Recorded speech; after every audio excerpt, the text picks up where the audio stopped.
everyone. Welcome to the Horror Room. I'm Travis Bruce, and today we're doing another Women of Horror Spotlight. Today I have with us, listen, she wears many hats, but she's an assistant, a producer in a new movie that's coming out that is called Night of the Dead, Sorority Babes, as well as she's also acting in a movie that she'll be filming in December, and that is called Blood Moon. I have with us Sarah Dolan. Sarah, welcome to the Horror Room. Hi, thank you so much for having me. It's a pleasure having you on. Now, I've had Ann Murner on the show, and you're working with her Yes. on a new horror flick, which is called Night of the Dead, Sorority Babes. Tell us a little bit about that movie. That movie has got a lot of somewhat famous indie girls that are in the cast. Jessa Flux, Angel Bradford, Mel Heflin, Ashley Amberlin, and others, Samantha Hupp. And we filmed it over about a little over a week. It is about ladies wanting to join a sorority, and come to find out that the two women who are running the sorority are actually witches. Doesn't give too much away to say that. I know it's not released yet, but it will be very soon. It was great. There's definitely a lot of gore in it for those who like gore. There's some boobies in it for those who love boobies. There's a pillow fight. Yeah, just that sorority babe kind of atmosphere and stuff. And I tell you what, everyone was wonderful to work with. There were no egos, and there certainly could have been, considering the star power that we had with that film. But man, everybody just got along so well, and it was a wonderful experience. So what was it like to be able to work on a set with so many, coming up, indie actresses, and they're doing big things right now. What was it like to work with such a big group of them? Yeah, it was great. Like I said, there were no egos. Everyone got along really, really well. At night when we were done filming, we would sit down in the living room of our Airbnb and we'd play games. We'd play Truth or Dare. We also had a hot tub in the Airbnb, so after shooting, about 5 of us would get in there and just talk and chit chat and relax over the day. It was great. It was great. Everybody was so professional. Everyone knew their lines, knew their places. It just went very smoothly.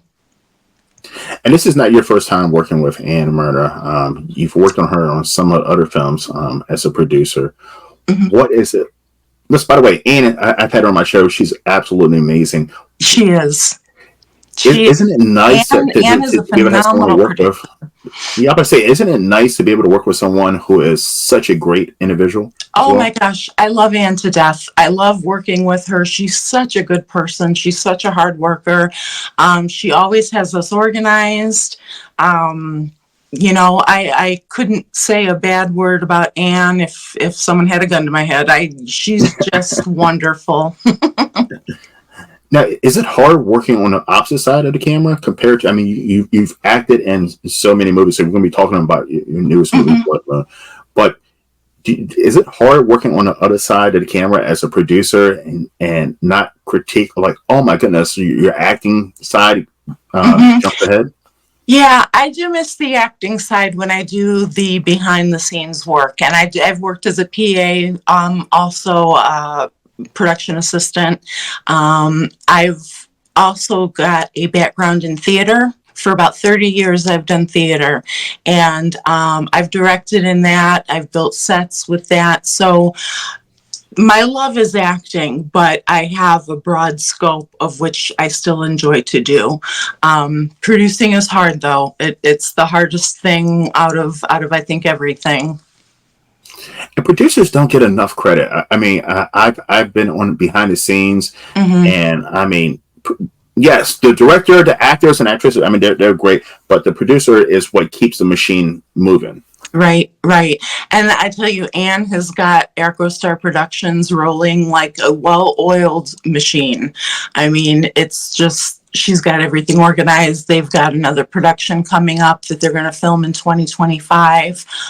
She's already getting that lined up. That's being cast now. So you may see some on Instagram and Facebook, and possibly even Twitter, about that next film that they're doing. It's called Perfect Soul. And I don't want to say too much about it. I think there might be an NDA involved, but it's a phenomenal story. S.J. Herman, who's going to be directing it, he wrote a novel called Perfect Soul first, and now he's turning it into a full feature film. Nice. And do you think by being an actress helps you also be a producer? Definitely. I have the viewpoint of the actress and how things affect us. Like I know Anne sets our day up usually and has the filming sequence for the day, but she makes sure that we're rolling on that.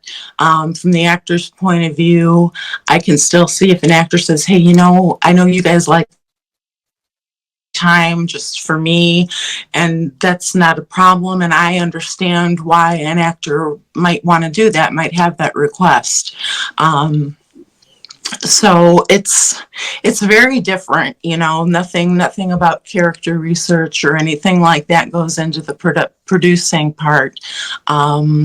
But I try, again, with my acting background, if I'm on set, I try to be available if any of the actors want to talk or work on something, work on a character. I'm more than willing to help them with that kind of thing too. And you have an extensive, like you were talking about, extensive acting career. You starred in non-horror movies as well. But what has drawn you specifically to horror? There's so much freedom in horror. You can do almost anything. And, fantasy wise or sci-fi or thriller, psychological thriller, those all fall under the banner of horror. And I think my favorite is psychological thrillers, because that's kind of thing. If you bump into somebody, you never know who's around and what they're doing and what they're thinking, kind of thing. So those are my favorites. But I've also enjoyed the people that I've worked with. Again, a big part of my start in film was with Acrostar Productions. I was in Desperate Souls, which was released last year. I just finished up acting in a short called Love Me Teddy, Love Me Bear. They've got a series called the Splintered Hearts series, and mine was the last of that particular season. It was just me and a bear, and that would have been tough. Yeah, it's kind of like an episode of Twilight Zone. That's probably the best way to describe it. When my boyfriend watched it, he said it gets that same vibe from it too, that kind of Twilight Zone-y kind of thing. But Anne played my mom in that one, so I, got to work with her again, and she produced that one as well.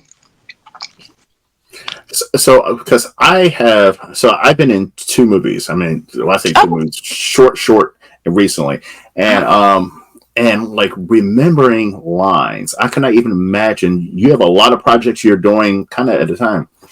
I cannot even imagine doing that because, the toughest thing about me wasn't getting on a set and acting; it was just remembering the lines. Mm-hmm. What are some techniques that you use for, an up and coming actor or actress who's watches my show? The first thing I would do is read the script in its entirety at least 5 or 6 times. Read all of the lines. Don't make any judgments on character or anything like that. Just be very, very familiar with the entire story.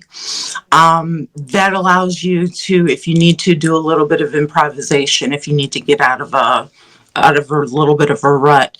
Another thing I do to memorize lines is I'll write the first letter of every word in my line, and then I'll just look at the letter. So if it's, please, sir, may I have a glass of wine? Maybe turned into, P.S. So that tells me, please, sir. M. May I have. So the one letter helps, and it cues me in on what that line is going to be. It's kind of a tedious way to learn lines, but it works. Another way to learn your lines is with repetition, just constantly going back to your lines, memorizing maybe just the first 3 lines of something, and then going back up and doing them again, and then take it 1 line further, then go back up, take it again, take it a line further than that. And then with that way, you're gradually building and you're keeping the story in your mind, keeping that story intact. And do you ever read a line in a script and you're like, boy, I want to say it like this. I think it makes more sense for my character. This is how they would say it. Yeah, I've had times like that in both theater and in film. So far, most of my directors have been very okay with me, potentially changing up the line a little bit. But there are directors and writers that are sticklers, and they're proud of their work, and they want every single word to be said. And that's, it's possible. It's possible. Coming from a background of theater, my memorization skills were just pretty fresh and flexed. Because that's a lot of memorization, and you can't yell cut.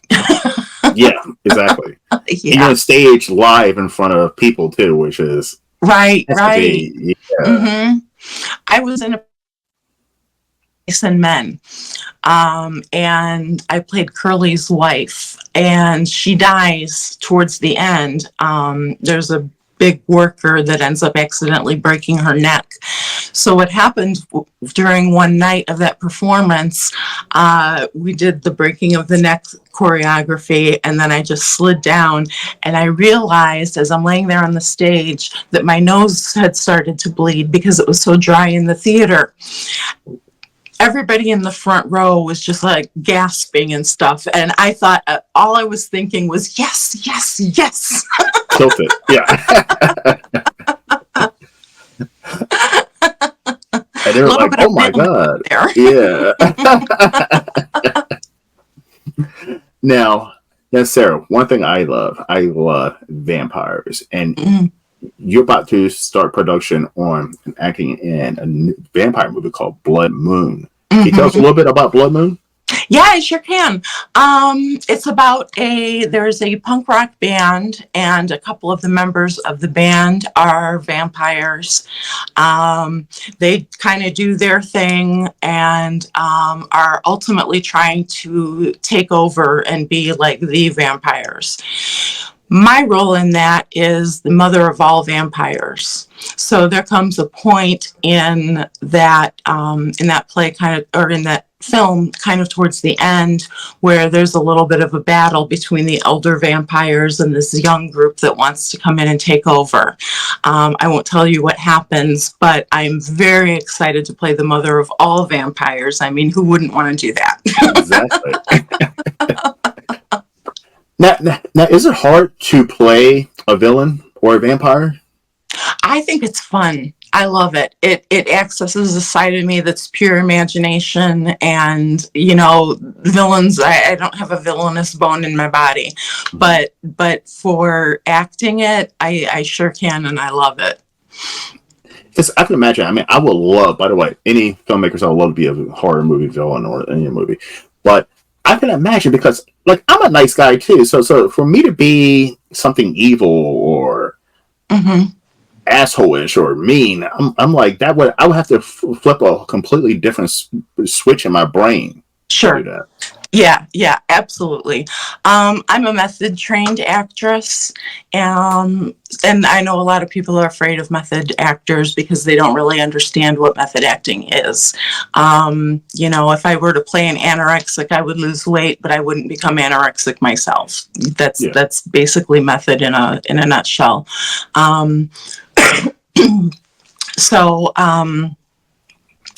It is a bit of just like flipping a switch, doing some meditation, getting into a different mindset, going over your lines helps in that too, because the lines should be villainous, I would think. Um, yeah.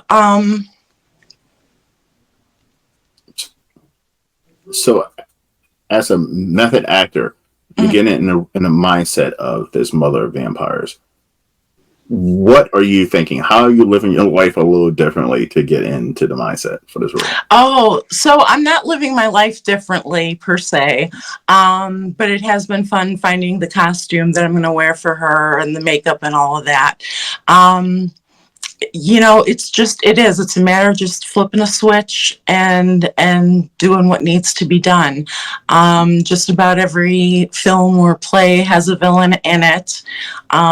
So it's certainly something I've seen a lot of, and I'm familiar with villains and that. And so I take little pieces of what I see other actors, professional actors do with villains, and I take those little bits and pieces and kind of make them my own.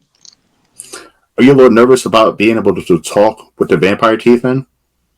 No, I played a vampire in a stage production of Dracula several years ago, and Oh, I had to have I was fitted for vampire teeth, and it wasn't a problem. There was a lisp there, okay. a little bit, but it wasn't too bad. Because I would imagine if I had vampire teeth in, which I've been vampire for like Halloween or something. Uh-huh. And like, yes, you do have a list that's going on, Yeah. and I can imagine to have a long line or several lines where I got to talk in those teeth.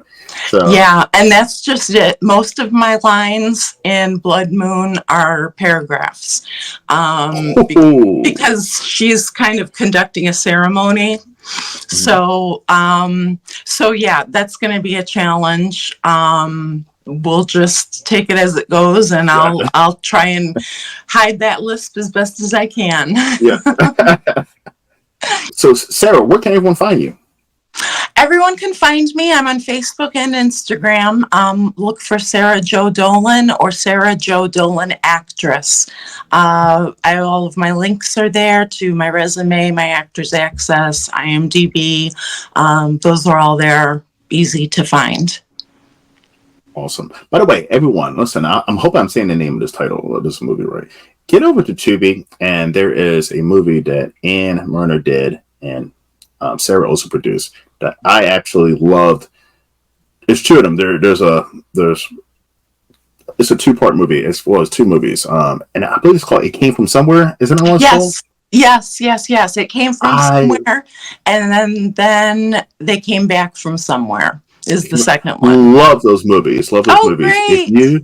If you like the old retro style alien movies with some humor and some cheesiness in them, oh, they're so fucking great. Definitely get over to TV and check those out. Yeah, we've got a lot of compliments from those two. They're kind of the stars of AcroStar right now.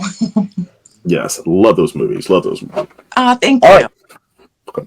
Well, listen, everyone. Sarah, thank you for coming on. Listen, everyone, get over there and follow Sarah, and also look out for Night of the Dead Sorority Babes. By the way, she said there's a lot of boobies in there and a lot of awesome vampire chicks. So definitely check that out. Yes. And also look out for Blood Moon sometime next year. Mm-hmm. All right, everyone. Well, thank you for coming to the Horror Realm. I'm Travis Bruce, and that's Sarah Dolan. Thank We'll see you you. next time. Take care.